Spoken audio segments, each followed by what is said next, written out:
So yun mga utol, magandang araw sa inyong lahat at welcome back dito sa loop natin. At ayan, ngayong araw ay abangan ulit tayo ng mga pang south natin. Bali, ayan, kagabi kinarga natin sila. Dalawang club yung pinagkargahan natin sa NHPC saka sa PRPC. Bali sa NHPC kinarga natin yung mga training natin.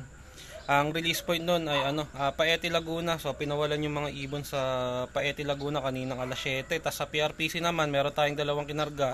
Yun yung in-entry natin ng pooling, nagbaka sakali lang tayo. At ang release point nun ay Halahala Rizal at pinawala naman yung mga ibon doon kaninang 6:40. At bali ang oras ng pauwian doon sa PRPC, unang uuwi yon. Ang oras ng pauwian doon ay bandang 7:47. Ang oras natin ay 7:43 na, meron na lang 4 na minuto. Para sa speed na 1-2. Tas doon naman sa Paete Laguna bandang bandang alas 8, kaya halos magkasunuran lang yung pauwian. Ayan, so bali ngayong training at pooling 14 lang yung kinarga ko. Iniwan natin yung isang ibon ito. Ayan, iniwan natin yung isang hen na checkered, yung maliit, dahil kahapon naobserbahan ko hindi siya natunawan ng maganda, kaya yung ibon mukhang na-stress. Di ko muna kinarga, pinagpahinga muna natin. Pero ngayong araw okay naman na, natunawan naman na yung ibon. Yung droppings niya okay naman na. Kaya ayun, nakapagpahinga lang yung ibon, umokay na rin yung pakiramdam. Kaya susunod na training, kakarga ko na ulit yan. Ayan. So bali ito, mag-aabang-abang na rin tayo ng mga ibon, dahil baka yung mga ibon sa PR maya-maya pa dumating na. So kaya ito, mag-aabang na tayo. So yun mga utol, at ayan, mag-aabang na tayo nga ng mga ibon natin. Ang oras natin ay 7:45 na. So 2 minuto na lang para sa speed na 1-2 dun sa ibon ng PRPC. So yun nga, nakapuling yung 2 ibon natin dun. At baka sakali lang naman tayo. Tapos yung mga ibon naman sa NHPC, Paete, maya-mayang konti lang din nandyan na yun. Hindi naman siguro mag-iiwanan ng matagal yung yung Paete to Halahala, kasi lang yun, yung Halahala Rizal dito sa loob ko 80 km, tapos doon naman sa Paete Laguna 90 km, so 10 km la diferensya. Pero yun nga, medyo nagkaroon ng diferensya sa oras ng release, kaya talagang unang uuwi yung yung mga ibon sa PR. 6:40 pinawalan yung ibon sa PR tas alas 7 naman doon sa NH. Yan, pero ayun, maya-maya lang andyan na rin siguro yung mga NH natin pag dumating yung natin PR. So wala pa tayong ibon at meron akong may magwa-1-2. Yan, abang-abang tayo. So ito mga utol, may ibon na tayo. Ito ulit yung first bird natin, yung nakapuling na nakaraan. Kaso yan, may mga lumilipad na uwak. Natakot tuloy ibon, ayun, lumayo pa ng lumayo. Nako, may uwak. May chance sana to mga utol. Pasok na, bilis na. Raklak ko muna to pagbaba. So yun mga utol, at naikla ko na yung ibon natin at nag 1-1-22 na lang siya. Pero siya pa rin yung first bird natin, yung isa wala pa. So sayang, ikot din siya ng ikot kanina, tas natakot pa dun sa uwak. Kasalukuyan dumaan yung uwak nung dumating siya. Kaya sayang. Pero okay lang, ganun talaga. So mamaya check ko yung clocking, titignan natin kung ano yung magiging standing niya. Ito, may isa tayo. Ito yung isang ibon natin. Galing norte, kita nyo, galing na siyang north. Ala na to sigurong pag-asa, sa north na siya lumabas. Ito yun, south ang natin, south ang karera, kaso sa north siya lumabas. Ibig sabihin na biyabit na to, na bit-bit na tong ibon na to. Tas ikot pa ng ikot.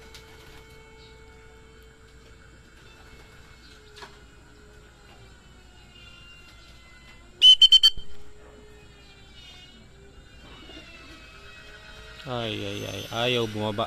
O, yan na natin kung ayaw niyang bumaba. Hindi yata napagod no.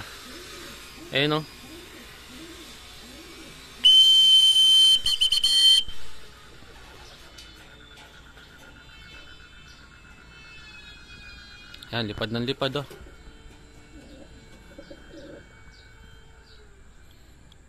Pambihirang ibon to. Hala. Lipad ng lipad, grabe naman.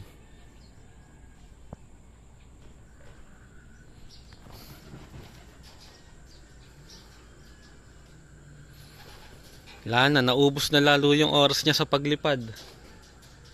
Ayan, nawala pa. Mukhang nasarapan pan lumipad. Ay, nakong ibon to. Ayun no, taas pa oh. Wala pang balak bumaba sa style na yan no.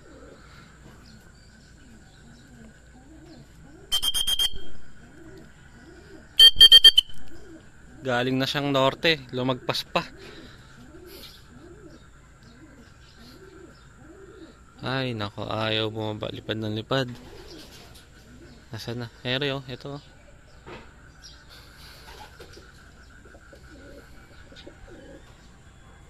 Ayaw bumaba, pambihirang ibon to. Ayan, 2 minuto na yung video. Magta-3 minuto na. Uy, nako po. Aksayado yung ibon na to. Oh, alang balak bumaba oh. Ay, meron pa sinabayang isa oh. Ayun, nakita niya sinundan oh. Ayun oh.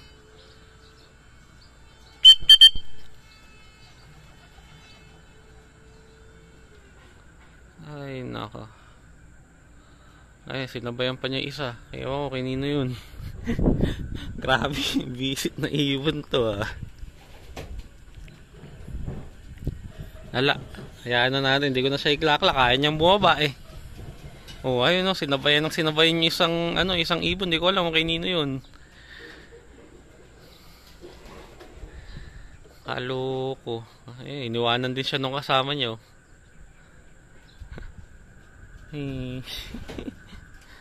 Hintayin ata yung mga manggagaling ng Laguna.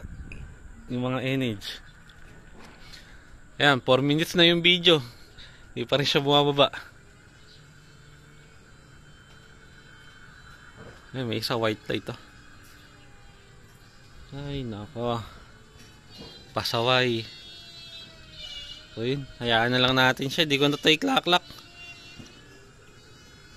Ini-enjoy pa niya yung paglipad oh.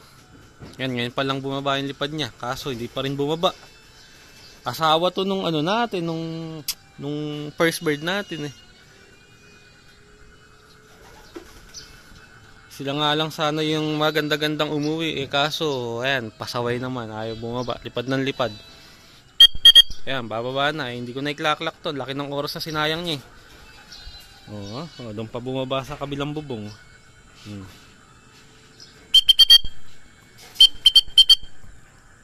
Ay, pasaway. Ayan na natin siya. So yun, kompleto na yung PR natin, yung kinarga natin ng hala-hala. So bali, ang aabangan naman natin yung yung mga nakakarga sa NHPC. So yun mga utol, at ayan, ang aabangan naman natin yung mga NH natin dahil ang oras natin ay 8:17 na. So eksakto 1-2 na lang ang speeda ng mga ibon dito sa atin. So yun na, meron nga tayong 12 ibon na kinarga sa NHPC at ang release point nga Paete Laguna. Tapos dito naman sa PRPC natin kumpleto na nga yung 2 natin dun sa pooling ng hala-hala. So yung isang ibon natin, kahit na medyo nangulit siya kanina, kahit na nagsayang siya ng konting oras, nakaano pa rin tayo, naka-pooling winner, second place pooling winner pa rin tayo doon. Kaya okay na rin, di na masama, nakabalik tayo yung ibon natin. At ayan, ngayon naman abangan natin yung mga NH natin.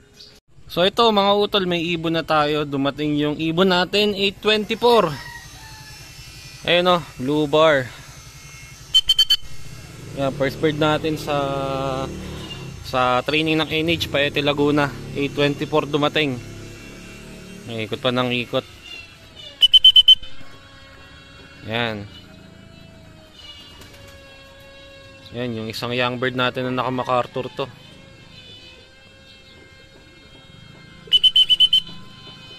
Yan, isa na. Tapos ito, may isa pa. Ewan ko kung sa atin to. 2, 3. Ewan ko kung sa atin yung iba din eh.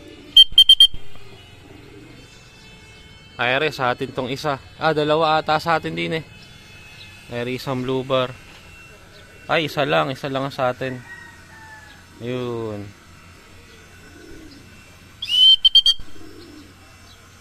Second bird. 825. Yan, lipad ng lipad. Ayre pa isa oh. Sa atin din to.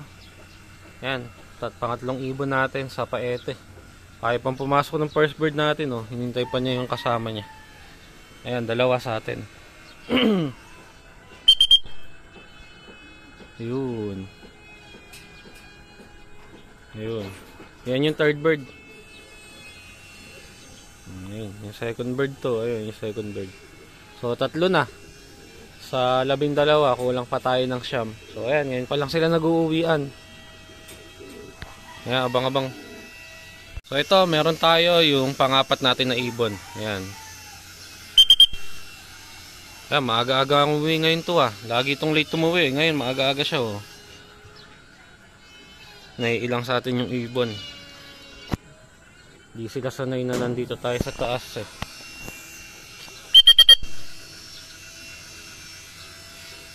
Ayan, pang-4. Ayun, 4 na. Oh, napatid.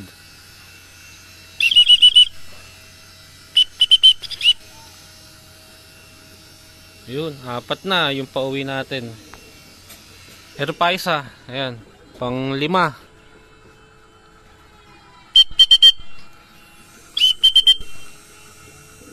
Ayan, pang 5 ibon. Checkered hen. Ito pa isa. Ewan ko kung sa atin to. Ah, hindi. So yun, nakakalima na tayo. Kulang pa ng 7 na lang. So, ayan, marami-rami pa. Sana magdatingan na rin kaagad. Ayan, abang-abang. Bumalik. Ah, hindi. Kala ko sa atin. So, kulang pa ng 7. So, ito mga utol, meron tayong pauwi. Nasa na? Ayun.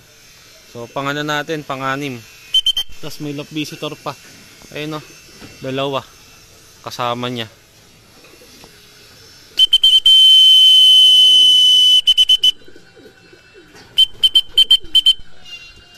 Ayan, pa isa-isa na yung uwi ng ibon. Tapos ayan, may nadagit pa 2. Ayun, may dumating tayo isa.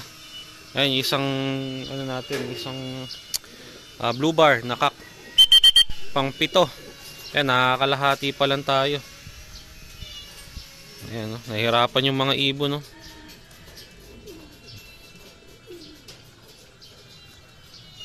Ayan, 7 na yung pauwi natin. Kulang pa ng 7 pa. Kalahati pa lang ang napapauwi natin. Kaya pang pumasok.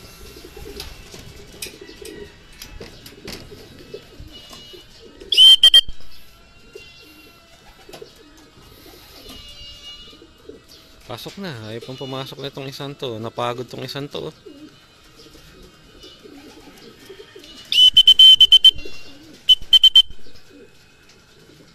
Ano natin, papasok din yan. So 7 na yung pauwi natin. Kalahati na tayo. Ayan, pang 8 ibon natin, yung anak ni Bullet. Ayan, kompleto na yung MacArthur natin, 3.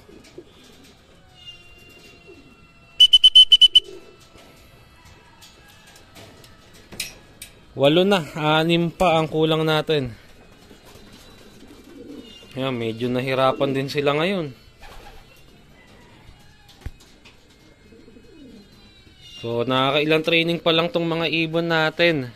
Dahil nga nung mga nakakaraan training, hindi naman natin sila mga napagkakakarga dahil nga tinamaan ng watery dropping to. Tas, itong mga training na lang mga nakakaraan, malalayo na din. Kaya yun, sa tingin ko, kaya medyo ano din yung mga ibon natin. Hirap pero buti umuwi. So, yung kailangan makapag-adjust sila sa ano ngayon yan. Ayan o, yung visitor natin dito bumabalik.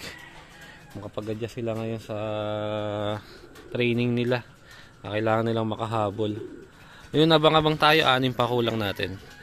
Mga utol, ang kulang na lang pala natin 4. So 7 ako ng 7. Ay, 6 ako ng 6 kanina. Bali yung 2 nga pala natin kasi sa ano nakakarga sa PRPC kanina. So kaya naisasama ko sa bilang dun sa training ng Paete Laguna yung ano, yung 2 kinarga natin sa ano sa PR. So kaya ang kulang na lang pala natin 4 na lang. Ayan, dahil nga yung 2 naka-PRPC natin nandito na yon. So kaya nung binilang ko yung ibon natin 11 na sila lahat. Kaya ako nagtataka ko bakit 4 na lang ang kulang. Yung 2 nga pala natin kanina nakakarga yun sa PRPC. So yun, 4 na lang ang kulang natin. Yung isang all bird at 3 young bird. So wag na sana magpalit yung 4 na yun para makapagpakain na rin tayo kaagad. Dahil anong oras na? Ang oras natin 8:49 na magalas. 8:46 magalas 9 na. Ayan. So, abang-abang pa ako dun sa apat. Balitaan ko kayo pagka dumating yung apat. So, yun mga utol. Nahuli natin yung isang lock visitor natin kanina na nandito. Ayan, bumaba siya dito. Bumaba siya dyan. Tapos, pumunta dito sa ilalim. Nakupot natin. Nahuli tuloy natin. Ayan yung ibon, no. Naka ano siya. Naka young bird siya ng NHPC South. Ayan, no.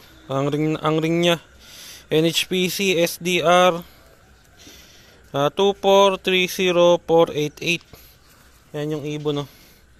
So yan, nakasama to ng ibon natin nung umuwi. Tapos ayun yung isa, oh. Ayun yung isang dagat natin, oh. Mukhang ano din yun, mukhang NHPC din kasi kulay blue yung ring. So mga na ano yung ibon, mga na overshoot siguro yan. Tapos sobrang init na, pagod, kaya bumaba dito sa atin. At ito, nagpahuli yung isa, oh. So paiinumin ko lang to. Maganda naman yung katawan niya. At maya maya re-release din natin. So yun. At ala pa rin yung apat natin. Kulang pa rin tayo ng apat. Mukhang nalihis na rin yung apat natin. Sana naman bumalik din sila. Ayan.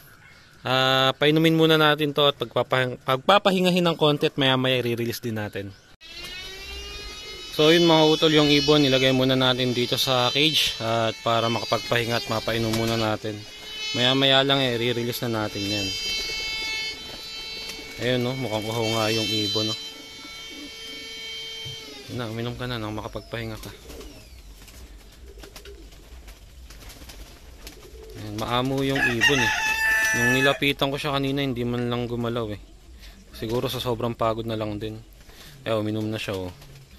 Baka ano pa to, taga Manila pa yung ibon na to. Ayan, mainit kasi yung panahon, mainit yung araw. Ramdam ko sa balat yung init ng araw, eh. Kaya yung mga ibon nahirapan din kahit papano. So yun, maya maya lang konti, pawalan ko na to. Susubukan ko na rin siguro pakainin ng konti. At maya maya pag nakapagpahinga siya ng husto, pawalan ko na yung ibon. So yun mga utol, ito may pauwi tayo. Pang-siyam natin dun sa dosing kinarga natin sa NH. Kulang na lang tayo ng tatlo, yung saddle. Saka yung mag-nestmate na checkered saka blue bar. Ang oras natin 8:58, mag-aalas 9 na. Dumating na sana yung tatlo din kaagad para makapagpakain tayo ng maayos. Pero kung di sila darating, hindi ko na sila hintayin. Papakain na tayo maya-maya konti. At medyo nahirapan yung mga ibon ngayon, ang init. So inabutan na sila ng init sa daan. Yung tatlo natin sigurado hirap na yun, kaya ganun. Ayan, ito yung all bird natin, eh.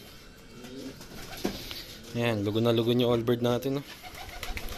Ayan, bali ang ibon natin dito ay 12 na lahat, kasama yung dalawa kanina sa hala-hala. Ayan, tatlo na lang ang kulang. Maya maya magpapakain na tayo. Kung di pa darating yung dalawa, di ko na sila, yung tatlo, hindi na natin sila hihintayin. Dahil yung mga ibon natin, mga gutom na. Ayan, so mukhang mga na-stress sila ngayon. Ayan, abang-abang pa ako dun sa tatlo. Balitaan ko kayo pagka may dumating. So yun mga utol, at nagpakain na tayo. Hindi ko na inintay yung tatlong kulang natin. So kakain na lang sila ng bukod mamaya.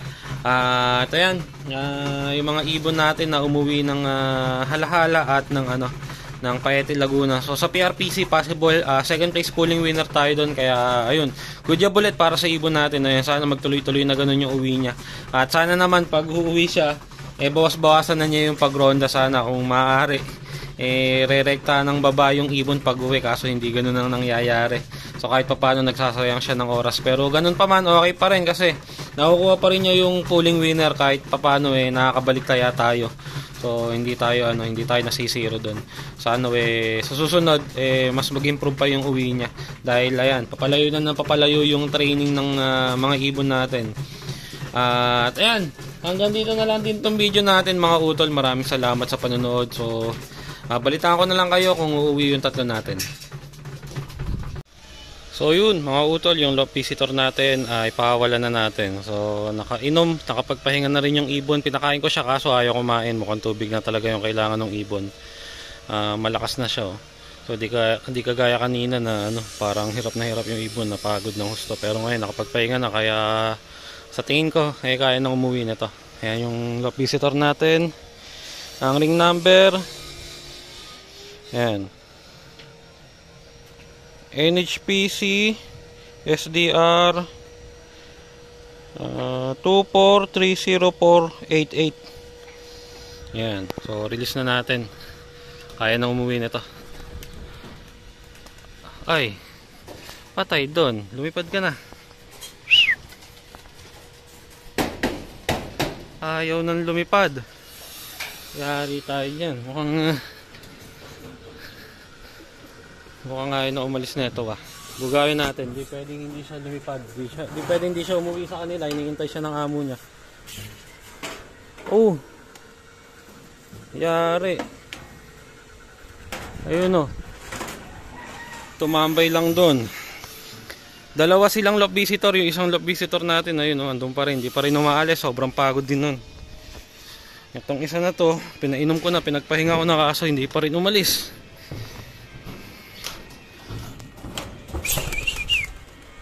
Ay nako, ayun, no. O, wala na akong magagawa dyan. Ayun, dalawa sila, ayun yung isa, oh. Ayun, hindi naman natin sila pwedeng ampunin. May nag-iintay dyan sa ibon na yan. So hayaan ko na lang siya dyan. Aalis din yan pagka naisipan niyang umalis.